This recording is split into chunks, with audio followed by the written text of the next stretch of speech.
Good morning, everyone. It is Sunday, April 15th, 2012 at the Namaste Center in Hendersonville, North Carolina. And we are really happy to have such a wonderful guest here who happens to be in our backyard. And she lives here locally, but she teaches all over the world and does some wonderful, wonderful work. And Victoria Johnson, incidentally, you can go to her website, condorjourney.com, and find out more about what she offers.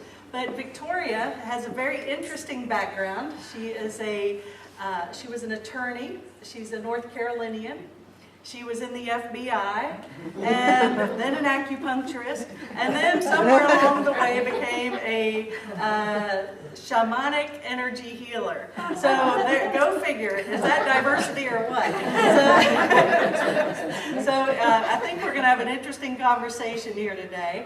So welcome, Victoria. Thank you, Charlotte. This is so wonderful to be here, and I love what you're doing in this community. It's really vital and thriving. You can really feel it. Oh, it's because of people like you that continue to bless us. Yes. Well, I guess I just have to ask the question, FBI to shamanic energy healing. Tell us a little bit of a background there. You know, I think if I thought about it, I probably would say that I just decided to take the speed course and live a few lifetimes in one.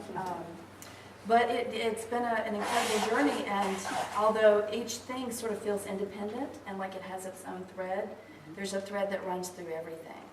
And it really is, all of those pieces were about being of service. That was really, my heart was taking me in those places because of that. So what actually was the kick in the pants that got you moving in this pants. direction? Yeah. Well, when I was an attorney, my hours were really long. My husband Stan and I had a young son who was really just a baby. He was, I would say, maybe 2.5, 3 years old, something like that, maybe even earlier than that. And I started to realize that I had been living my life with a lot of imbalance from the masculine, from that place of scarcity and career and workaholism. And, there was a different part of myself that was not getting expressed, and I didn't even know it. I thought that was normal. And I started to get some acupuncture and Chinese medicine to sort of help me with my system that was beginning to crash. And found that I was booted right into the feminine. And a different expression, a place of peace inside myself. And I opened my eyes and looked around in the environment I was working in, which was very hard charging, long hours, long days, and just really understood that things were out of balance. And things sort of came to a head. And on a particular day, my son actually physically pulled me out of the office. There was a place where a brief was due. It was a holiday weekend. I had a child with 100 and something plus temperature. I was the one who needed to take care of him that day.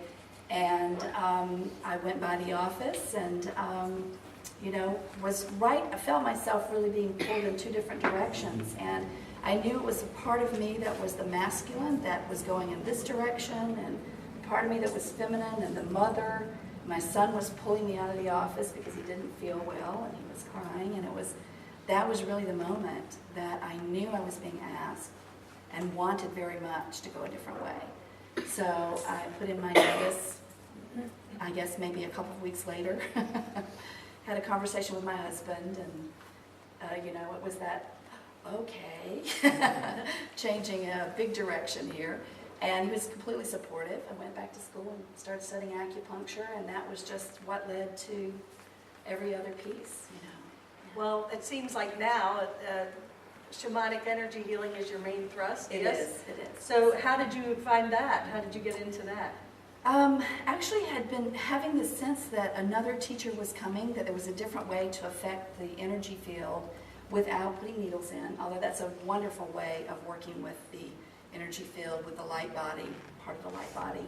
But I knew there was another teacher coming, and his book found me, actually in the middle of a women's gathering.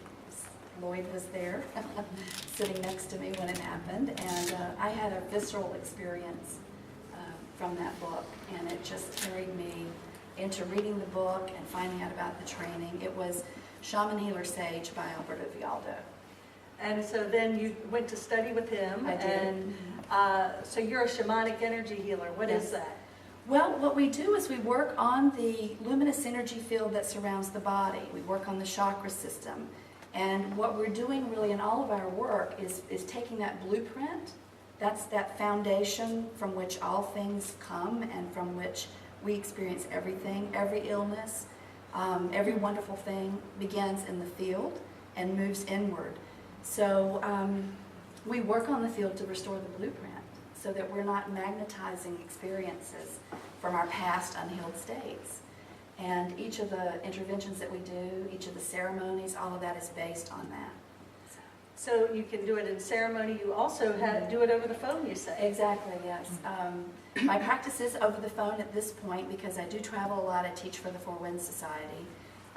And so I do the work. We're working in non-local time anyway, so it's perfect to do it on the phone. In fact, it's even easier, I think, because some of the pieces that we bring that are distractions, it's a little bit easier to get around those. And people open up more intimately. And does this work with ancestral healing too? Absolutely. Yeah. Absolutely. Absolutely. It's we're not just the product, as you all know this. I mean, this is what your work is about here, I know as well. We're not just the product of our past. We're also the product of all of that ancestral lineage. And we go back, and our work is to bring ourselves back into relationship with our ancestors, to take them out of the gutter, and to bring them back in front, to take their gifts, and to allow what doesn't need to be taken to leave, to be shed like a skin. So it can work past and future. Past and future, several different generations.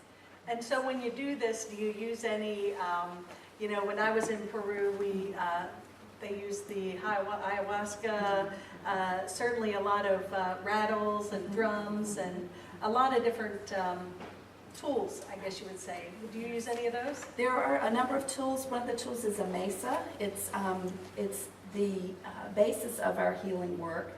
And there are stones in there that all the shamans who do the medicine wheel training, the light body training, they bring these stones in and they become kuyas through our own work. We use them for our own personal work.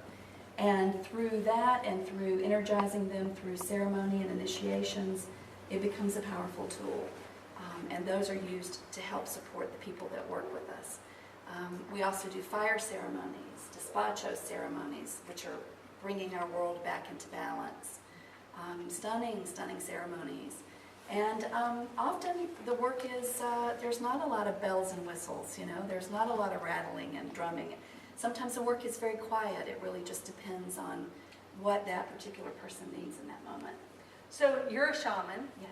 And the shamans I met don't look like you. They got the wild look, so the shaman look. And so what is a shaman? Well, a shaman is a person who we have very strong ideas about what they look like because they mostly have been gathered in indigenous societies and stunningly beautiful men and women. The Caro that we work with in Peru are just stunning. But long ago, they worked with Alberto, my teacher, and they knew it was time to pass that torch to people who live in other worlds than them. And so that the condor, which is their symbol in South America, can fly with the eagle. Because it's time to disseminate these mystery teachings into the world. So we come in all shapes and sizes now. All areas of the country, all professions, medical doctors, psychiatrists, psychologists, clergymen and women, actors, many different professions. So your website, condorjourney.com, what significance is a condor for you? The condor for me is, it is the archetypal energy of the East. And the East is where we work with our perceptions and our projections, creating our reality. So it's a very powerful place to work with people, to really work on those, especially those that are creating nightmares, those projections, or that are creating wars or creating wars in the body. So for me, the most powerful work is in the East. Every direction has its own archetype. But for me, the Condor Journey is where it's at. It's very similar to the work of the attraction work and the secret and those places. And there's a foundation to getting to that place, to work with that energy. And when you say Condor meets the eagle, Yes. What's the eagle energy? The eagle is the U.S. That's what Yes, I expected. yes. Okay, so the east meets west, I guess. Exactly. Okay, very cool. Well, now, of course, what do the indigenous teachers, what's their message for this, time that we're living in? They have so much heart. Don Francisco Chura Flores is the person that I work with mainly in Peru, and he's considered sort of the spiritual leader of the Caro Nation. I work with him teaching a class. We work with them in Peru. And he is so incredibly heart-centered, as you were talking about before. He's all about Munai. Munai is unconditional love. And it's passing along these traditions and getting them out at the speed of light, because that's what's required right now. We're in the midst of, I know I'm preaching to the choir, we're in the midst of a lot of changes in the world, and a lot of transformation, a lot of waking up, times when the foundation under our feet is a little shaky right now. So with this lineage, the lineage talks about this being the time of the great turning, the great mulching. It's called the Pachacuti, which means the turning over of the earth herself, to bring back the ways of the feminine to the earth. I've had my own personal Pachacuti, and I know that many of us have already been through that as well, but returning to that place of oneness, that place of community, that place of the healed feminine, not just for the planet, but for ourselves. Right. Well, I find it's interesting because you talk about community, and I think it is just real important in gatherings like this, the power of these smaller groups. Exactly. And it's funny, I was just listening to the wonderful CDs that were lended to me by Lloyd, and Abraham, Teachings of Abraham, and Abraham had actually spoken about, Abraham had never had huge thousands of people crowds, usually, a couple hundred people maximum. And for years, just a small group. And why is that? Because most people, she said, or Abraham said, well, I don't want to spend time, trying to convince people of what they're not ready to hear. So, but the power of a small group can literally transform the whole world. I mean, those shamans in those villages, they're literally setting the stage for all of us. Absolutely, absolutely. And we're coming together in 2s and 4s and 10s to create incredible synergy and bringing all of our individual gifts. And that's what this is about, the new community. This is what we talk about in our work. Yeah, that's fantastic. So there's a lot more things I'd like to talk about, and I'm sure we'll get into in the workshop, but I would love to give anyone out here an opportunity to ask a question. Does anyone have a question for Victoria? What will you be doing in the workshop? This afternoon in the workshop, we're going to talk about the relevance of the ancient practice of going around a medicine wheel, of doing the medicine wheel training, and how it's relevant today. So we'll talk about some of it, and then there'll be lots of experiential pieces. So you get to experience some of what we're going to be doing in the training. So, and it's really about this medicine. It's about exploring it a little bit more. So, love to have you come if you can. Are you going to create any mesas or talk a little bit about the mesa? We'll talk about the mesa, but the medicine wheel class itself is where the mesas are created. So Okay. It's a process that for most of my students takes about a year to create a full mesa. Okay. We only have 2 hours. Yeah, Yeah, time is speeding that's up. true. That's Yeah. true. We might have them in a day at some point. That's right. Anyone else? Are the classes for the light body condensed because of 2012 from what they were? Yeah, that's a great question, Susan. It's what we've been doing, Alberto took 30-something years to study and really embody these teachings, and then to be able to offer them in the world. It's a lot faster than that now. Our trainings used to be 5 years to go around the medicine wheel, and then to add the light body training on top of that. And the light body training is where you learn how to do the interventions the shaman would use with other people. But the time is of the essence at this point. And so our classes now have been condensed down from 5 to 2 years, and now down to 1 year. You go around the medicine wheel and the light body training within a year. Because we've been revving up, and we have so much support in the world with the energies of these times. I mean, all of you probably are experiencing the energies of 2012. Mm-hmm. It's a powerful time to be creating a dream, to be really consciously creating. So where do you do these trainings? The trainings are done right, close by in Flat Rock at the sanctuary. You guys familiar with that? Mm-hmm. Yeah.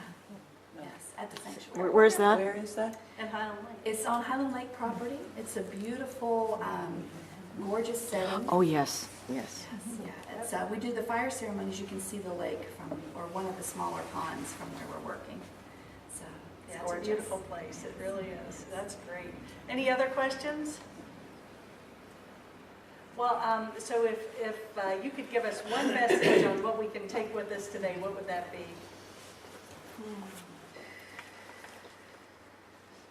I think the message, I would just reiterate what you started with in your lovely story about your teacher, is that we're so many paths to the same place. Mm. We're really, all of our traditions are talking about the way in which we've all sort of been scattered all over the earth, and all of our teachings are there, and we've created different relationships. The teachings may be called one thing here or something else over here, but they're all about Moonai. They're all about love. It's all about bringing that back to the planet so that we can really become those powerful creators. And that's true of this work as well. Giving rites of initiation. It's about that source, coming back to that one source, that energetic source from which all of it came. Well, thank you very much. And for those of you listening, you can go to condorjourney.com. Victoria Johnson, thank you so much, and Thank you. namaste. Thank you.